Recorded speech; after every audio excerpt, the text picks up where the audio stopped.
जादुई सूरजमुखी का घर। एक शहर के छोटी सी बस्ती में संजना अपनी माँ सुनैना के साथ एक किराए के मकान में रहती थी।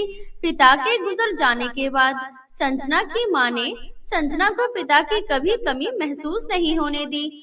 घर की सारी जिम्मेदारी सुनैना ने बखूबी निभाई। संजना की पढ़ाई और घर का खर्चा चलाने के लिए सुनैना गली गली जाकर सब्जियां बेचा करती थी। सब्जियां बेचकर जो पैसे मिलते उन्हीं से उनका घर का गुजारा चल पाता था। सुनैना पढ़ी लिखी नहीं थी, लेकिन वह अपनी बेटी संजना को खूब पढ़ाना लिखाना चाहती थी। इसलिए सुनैना ने संजना का एडमिशन एक प्राइवेट स्कूल में करवाया। सब कुछ अच्छा चल रहा था।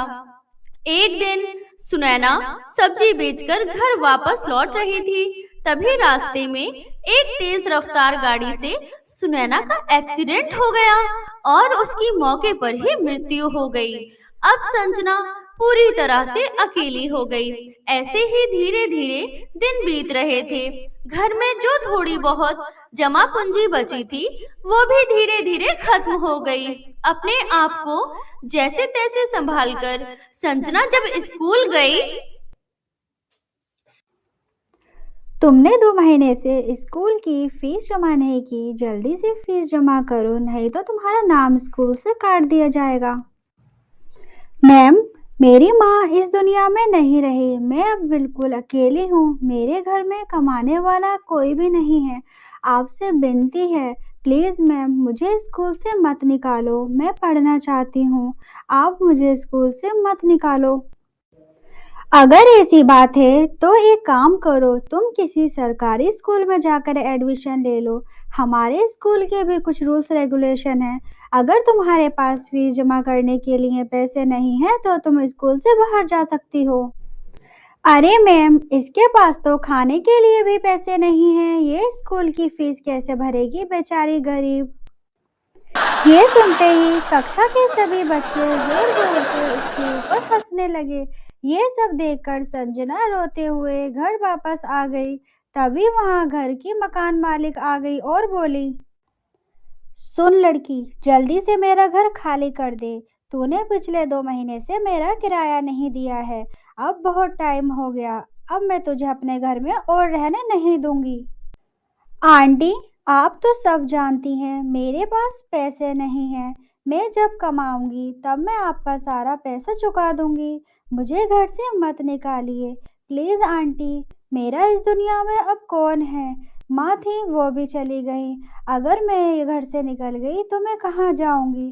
प्लीज़ आप मुझे अपने घर से मत निकालिए।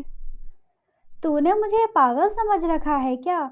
मुझे इतने सारे पैसे कहाँ से लाकर देगी? और तेरे आगे पीछे भी कोई नहीं है, इसलिए जल्दी से मेरा घर खाली कर दे और किसी अनाथ आश्रम में जाकर रह ले। मकान मालिक ने संजना की एक ना सुनी, उसे अपने घर से निकाल दिया। संजना के पास रहने का कोई ठिकाना नहीं था।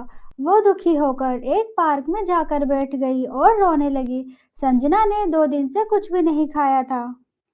हाँ, मैंने 2 दिन से कुछ भी नहीं खाया। मुझे बहुत तेज भूख लग रही है। अब मैं क्या करूँ माँ? तुम क्यों चली गई मुझे छोड़कर? परेशान होकर खाने की तलाश में यहाँ वहाँ भटकने लगी। तभी उसे सड़क किनारे ढाबा दिखाई दिया। उसने देखा वहाँ कुछ लड़के और लड़कियाँ खाना खा रहे थे। उनके पास गई और बोली, सुनिए ज़रा, मुझे थोड़ा-सा खाना दे दीजिए। मैं बहुत दुखी हूँ। मैंने 2 दिन से कुछ नहीं खाया है। मुझे बहुत ज़ोरों की भूख लगी है। प्लीज़ आप मुझे थोड़ा-सा खाना दे दीजिए। क्या कहा? तुमने खाना नहीं खाया? तुम्हें भूख लगी है? खाना चाहिए तुम्हें? जी हाँ, मुझे बहुत भूख लगी है। मैंने 2 दिन से कुछ भी नहीं खाया है। क्या आप मुझे खाना दे सकते हैं?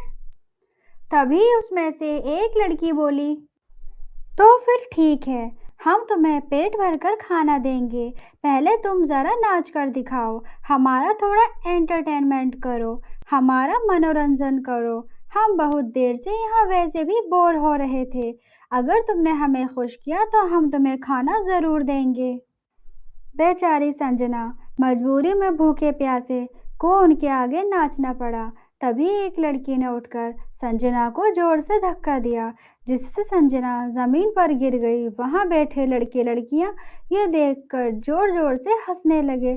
तभी एक लड़का बोला, अरे तुझे तो नाचना भी नहीं आता, जा यहाँ से, अब तुझे खाना नहीं मिलेगा। तूने हमारा मनोरंजन ठीक से नहीं किया, हम तेरा डांस देखकर बोर हो गए। अरे रुको, बेचारी भूखी है, अब जो हुआ सो हुआ, अब इसे खाने को दे दो। तभी वो लड़का संजना के आगे एक रोटी फेंकते हुए कहता है, ये ले, खा ले, एक रोटी बहुत है तेरे लिए, इसमें तेरा पेट भर जाएगा। अपनी इतनी बेइज्जती देखकर संजना वहां से रोते हुए चली जाती है। तभी रास्ते में संजना को उसके चाचा मिलते हैं। अरे बेटा, तुम यहाँ क्या कर रही हो? संजना अपने चाचा को सारी बातें बताती है। सुनकर बेटा मुझे बहुत दुख हुआ कि भाभी अब इस दुनिया में नहीं रही। मुझे ये खबर पता ही नहीं चली, क्योंकि मैं काम के सिलसिले में 2 हफ्तों से शहर से दूर गया था। लेकिन तुम हमारे घर क्यों नहीं आई? खैर ये सब छोड़ो, मैं हूं ना, मेरे साथ चलो, अब तुम हमारे साथ ही रहोगी। जब राहुल संजना को लेकर घर पहुंचा, तब गुस्से से संजना की चाची बोली, क्यों जी, आपका घर अनाथ आश्रम है? जो उठा ले आए, जाकर इसे किसी अनाथ आश्रम में छोड़कर आओ ना, यहाँ क्यों लेकर आए हो? ये तुम कैसी बातें कर रही हो? हम इसके अपने हैं, अगर इस समय हम इसके काम नहीं आएंगे तो कौन आएगा इसके काम में? मैं इसे यहाँ बिल्कुल भी रहने नहीं दूंगी। इसे चुपचाप यहाँ से चले जाने को बोल दो, वरना मैं अपने दोनों बच्चों को लेकर मायके चली जाऊंगी। ये रहेगी या फिर मैं रहूंगी इस घर में। अपनी पत्नी की बात सुनकर राहुल दुखी हो गया और कुछ नहीं बोला। संजना ये सब सुनकर चुपचाप वहां से चली गई और चलते चलते घने जंगल में पहुंच गई और भूख की वजह से जोर जोर से चिल्लाने लगी। हाँ, हाँ, कोई मुझे खाना दो, मैं बहुत भूखी हूँ, मुझे बहुत भूख लगी है, प्लीज मेरी मदद करो, मुझे खाना दो, मुझे खाना चाहिए। तभी वहां से चंद्रमुखी परी गुजर रही थी। वो संजना के चिल्लाने की आवाज सुनकर मन ही मन बोली, अरे इतने घने जंगल में कौन रो रहा है? लगता है कोई परेशानी में है, मुझे चलकर उसकी मदद करनी चाहिए। इतना कहकर सूरजमुखी परी संजना के पास गई और बोली, सुनो, तुम इस जंगल में क्या कर रही हो? क्या तुम रास्ता भटक गई हो? मुझे बताओ, तुम्हारा घर कहाँ है? मैं तुम्हें तुम्हारे घर तक पहुंचा दूंगी। और तुम रो क्यों रही हो? अपनी परेशानी बताओ मुझे। मेरा कोई घर नहीं है, मेरे माता पिता मर चुके हैं। दरअसल मैं कई दिनों से खाना नहीं खाया है, मुझे खाना चाहिए, मैं भूखी हूँ। जिससे भी मैंने खाना मांगा, सबने मेरा मजाक उड़ाया। आप प्लीज मेरी मदद कीजिए। संजना की बात सुनकर परी की आंखों में आंसू आ गए। अच्छा, तुम पहले रोना बंद करो, पहले तुम ये खाना खा लो। इतना कहकर सूरजमुखी परी अपनी जादुई छड़ी से तरह तरह के व्यंजन प्रकट करती है। फिर संजना ने पेट भरकर खाना खाया। खाना खाकर संजना ने सूरजमुखी परी का धन्यवाद किया। तुम्हारा धन्यवाद परी, जहाँ भी कहीं मदद मांगने गई, सबने मुझे डांटकर वहां से भगा दिया, किसी ने भी मेरी मदद नहीं की। तुम चिंता मत करो, मैं तुम्हारी मदद करूंगी। इतना कहकर परी संजना को सूरजमुखी का फूल देती है। ये लो संजना, जादुई सूरजमुखी का फूल, इसे तुम कहीं किसी खुले स्थान पर रख देना, उसके बाद तुम्हारी सारी समस्या दूर हो जाएंगी। इतना कहकर सूरजमुखी परी वहां से गायब हो गई। संजना सूरजमुखी के फूल को लेकर खुले स्थान पर रख देती है। देखते देखते वहां एक सूरजमुखी का घर प्रकट हो जाता है, जिसे देखकर संजना खुशी से नाचने लगती है।